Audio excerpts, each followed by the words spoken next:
Hai Sobat Sukses, kembali ketemu dengan saya Deddy Jakarta ya. Kali ini kita membahas materi program pengungkapan sukarela ya. Tidak boleh dilakukan kalau sudah melakukan pembetulan SPT tahunan. Setelah yang satu ini.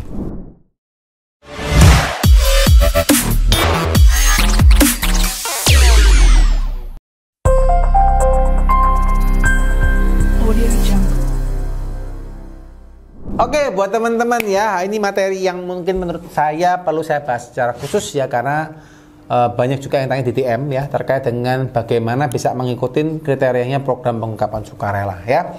Anyway, buat teman-teman yang belum ikut PPS ya, nggak tahu teman-teman sudah ikut PPS atau belum. Kalau yang sudah ikut PPS pengen tahu ya, di bawah silakan kontak saya sudah ikut kok ya, saya biar tahu nih ya. Tapi yang belum juga boleh ketik saya belum kok, ya, saya biar tahu juga yang belum atau yang sudah mana ya. Anyway guys, buat teman-teman yang belum ikut PPS, saran saya guys ikutlah gitu ya. Harta Anda berapapun, berapa juta pun, sedikit banyak ikutin ya. Karena menurut saya ini program pengungkapan sukarela ini bahasa saya adalah golden ticket gitu ya. Jadi kalau teman-teman tidak ikut tuh sayang banget ya. Terutama teman-teman yang punya harta belum dilaporin ya, kelihatannya lapor pajaknya, bayar pajaknya besar 14% atau 8% ya, tergantung kondisinya Anda.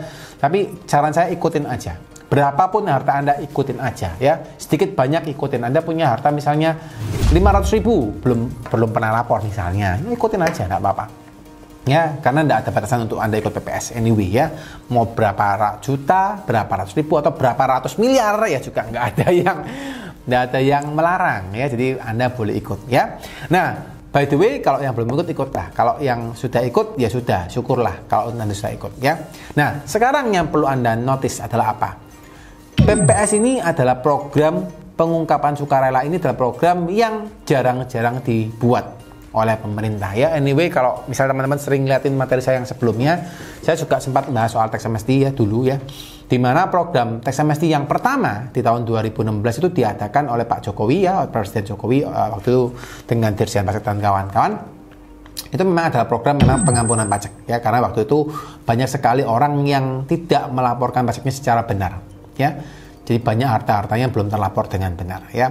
Anyway, setelah tax amnesty yang pertama seharusnya sudah cukup banyak orang yang berani melaporkan pajaknya dengan baik. Tapi ternyata mungkin mereka masih belum insaf gitu ya, masih melaporkan pajak hartanya atau penghasilannya juga belum 100% ya, karena nggak mau bayar pajak, peraturan yang belum sinkron ya, belum didukung dengan tools peraturan yang baik, sistem perpajakan juga belum rapi misalnya ya.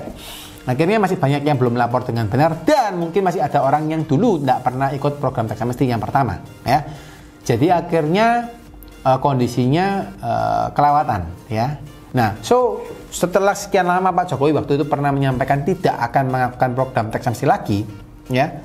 Sekarang karena kondisi yang ada, akhirnya muncul namanya program pengungkapan sukarela. Sekali lagi, ini bukan program tax amnesty, bukan program pengampunan, tapi program untuk pengungkapan sukarela. Meskipun di dalam klausul-klausulnya juga ada hal yang bisa memberikan Anda kayak golden ticket tadi ya. Jadi Anda boleh ikut tax amnesty, setelah ikut tax amnesty mungkin pemeriksa bukan tidak ya, mungkin akan enggan melakukan pemeriksaan kepada Anda karena Anda sudah ikut tax amnesty ya, karena ikut program PPS ini ya.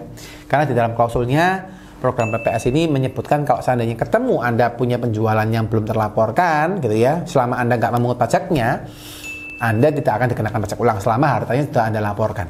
Jadi itu sangat-sangat bagi saya sebuah golden ticket untuk Anda yang mau mengikuti program tax amnesty ya, terutama teman-teman yang mungkin dulunya sempat menjual, sempat memiliki omset yang belum terlapor ya. Anda segera tax amnesty ya. Mungkin pernah ikut tarif UMKM belum pernah lapor, juga mungkin Anda lebih baik ikut PPS sekarang ya. Tapi yang perlu Anda perhatikan ya, bahwa program PPS ini harus Anda pilih.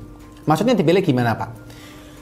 Kalau Anda ikut program PPS, misal saja Pak, saya itu belum pernah lapor SPT saya Pak tahun 2018, 2019, 2020 ya, misal saja.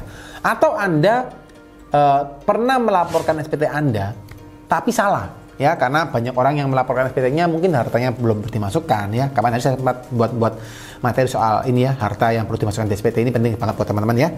Itu mereka lupa memasukkan ya, karena banyak orang yang nggak paham ya soal memasukkan harta di SPT. Masukkan penghasilan sudah masuk, bukti potongnya sudah masuk, pajaknya sudah bayar, tapi hartanya nggak masuk. Wah, itu banyak guys ya, dan banyak orang yang mengalami hal yang serupa dengan Anda mungkin yang nonton hari ini, ya.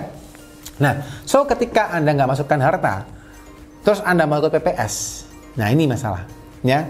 Ketika Pak, saya sudah bayar pajaknya Pak, tapi saya ini nggak masukkan harta, saya mau pembetulan, boleh nggak abis itu ikut PPS? Nah ini guys, ternyata guys, nggak bisa.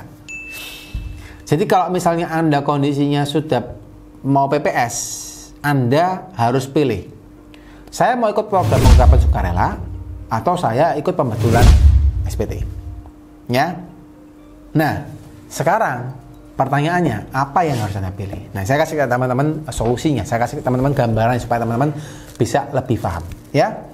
Nah harta, saya garis bawahi dulu ya, harta yang perlu Anda laporkan di PPS adalah harta yang benar-benar milik Anda. Jadi PPS ini melaporkan harta, bukan melaporkan omset, ya, bukan melaporkan harta yang milik orang lain, ya. Berarti Anda melaporkan harta yang benar-benar Anda miliki. Misal Anda mau melaporkan stok Anda, tapi stok Anda masih utang sama supplier, maka itu bukan PPS, ya. Tapi kalau Anda melaporkan aset Anda, rumah Anda nggak utang sama siapa, itu boleh Anda PPS kan, ya. Anda punya rumah, Anda punya KPR, yang di PPS kan adalah berapa nilai tunai yang sudah Anda bayar ke bank, ya. Jelas, ya, kurang lebih konsepnya seperti itu. Nah terus sekarang, Pak, saya belum pernah lapor SPT, atau saya laporkan SPT saya salah di 2020 ke bawah, ya, hartanya nggak dimasukin. Saya sebaiknya PPS atau nggak PPS? Ini kan pertanyaan yang sering teman-teman tanyakan, ya. Nah sekarang langkah pertama, Anda masih hitung dulu, cek dulu, ya. Kalau memang di laporan SPT Anda itu sudah lapor seluruhnya, ya, penghasilan sudah laporkan seluruhnya, pajak sudah lapor dengan benar, dan Anda cuma ketinggalan melaporkan harta, maka saya boleh katakan secara jelas kepada Anda sebaiknya melakukan pembetulan SPT tahunan. Oke? Tapi perlu diingat, SPT tahunan yang dibetulkan maksimal cuma bisa 5 tahun ke belakang. Ya, Anda perhatikan, betulkan dulu 5 tahun ke belakang, karena daluarsa pajak cuma boleh 5 tahun, guys. Ya, betulkan 5 tahun ke belakang, ya. Cekin 2000 berapa sampai 2000 berapa, Anda cekin. Oh, masuk enggak? Oh, ya ternyata masuk. Ya. Tapi kalau ternyata Anda sudah lama sekali 15 tahun ke belakang Anda belum melaporkan PPS, ya. Kalau Anda mau pembetulan juga pusing juga.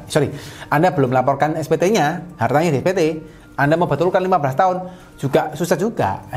Kepanjangan, ya. Jadi Anda perlu lihat, kalau memang terlalu panjang, perlu nggak di PPS-in? Ya, Anda pilih. Ya, Anda diskusi dengan AR Anda kondisi seperti apa. Bisa nggak dibetulkan 15 tahun? Oh, AR Anda bilang bisa, ya udah betulkan. Tapi kalau daluarsa pajak harusnya cuma 5 tahun. Ya, seperti itu. Nah, tapi kalau ternyata Anda lihat, oh ternyata Pak, waktu saya hitung-hitung, ada ternyata Pak, penghasilan lain yang belum saya laporkan. Ya, dari penghasilannya saya sudah bayar pajak, ternyata masih kurang Pak. Ada penghasilan lain yang belum saya laporkan. Ya, ternyata hartanya kurang Pak. Hartanya kelebihan banyak Pak. Ya. Maka saran saya teman-teman, harus Anda PPS-kan saja. Ya. Tapi buat teman-teman yang mungkin belum pernah lapor SPT tahunan 2020, Anda coba lapor dulu SPT tahunan 2020, baru Anda PPS-kan sisanya. Ya. Jadi Anda cek, sekali lagi Anda cek dulu total hartanya berapa. Jangan sampai Anda ketinggalan untuk melaporkan harta Anda di PPS. Ya. Nah, ketika sudah melaporkan PPS, enaknya gini guys. Nah, anyway ketika Anda ngitung-ngitung PPS-nya, kan Anda akan cek, oke ternyata harta saya berapa. Kebanyakan orang seringkali tidak punya rekap gitu, nggak punya rekapan atau nggak punya catatan gitu ya, atas harta yang dia milikin. Jadi kadang-kadang lupa, oh iya ya ternyata saya punya tanah, suratnya keselip gitu ya, misalnya gitu ya. Atau saya punya asuransi, suratnya keselip gitu ya. Atau punya reksadana, suratnya keselip. Itu banyak banget guys, ya. Saran saya yang pertama, teman-teman harus punya namanya filing untuk harta yang Anda milikin. Kalau perlu Anda punya catatan, itu ya kalau bisa, ya. Nah, tapi buat teman-teman yang belum punya itu dan Anda mau ikut tax amnesty atau ikut PPS yang sekarang ya, tax amnesty jilid 2 ya gitu ya. Saran saya ikutin dulu aja enggak apa-apa. Ya, karena sampai di bulan Juni kan terakhir. Anda ikutin dulu, jepret ikutin dulu. Ya. Anda pakai tarif misalnya berapa? 8% atau 14%, tergantung Anda ya. Cek dulu video yang saya yang lain soal tarifnya ya. Tapi majority saya ngomong 14%. Kalau Anda teman-teman ikut yang kebijakan 2 atau teman-teman yang belum pernah ikut yang pertama, Anda dapat yang 14%. Oke? Nah, ketika Anda dapat 14%, maka Nanti misalnya saja di lain kesempatan, di lain bulan waktu ke depan ya, oh ternyata saya ada yang lupa ini ya, belum dimasukkan. Yaudah, nggak usah bingung guys, masukin lagi teks amnestinya. Jadi pembetulannya boleh bukan pembetulan ya, penambahan hartanya boleh tambahkan lagi, tapi maksimal di bulan Juni sudah selesai ya. Jadi Anda masukkan lagi satu lagi, ketemu lagi masukkan lagi ya. Dan saran saya dilisin dulu ya, hartanya gimana, oke, yang mesti Anda miliki. Kurang lebih seperti itu teman-teman, semoga punya gambaran yang cukup jelas buat teman-teman ya. Sekali lagi, teman-teman yang mungkin happy dengan video ini, boleh di like, subscribe, dan di share ke teman-temannya. Dan juga yang mungkin pengen dapat bertanya, silakan di komen. Atau pengen yang dapat jawaban lebih cepat, boleh respon, boleh DM saya di Instagram, boleh follow dan DM saya di Instagram ya. Kalau pengen yang cut ya. Sekian buat teman-teman, selalu sehat, selalu semangat, dan selalu diberkati buat teman-teman sekalian. Bye-bye.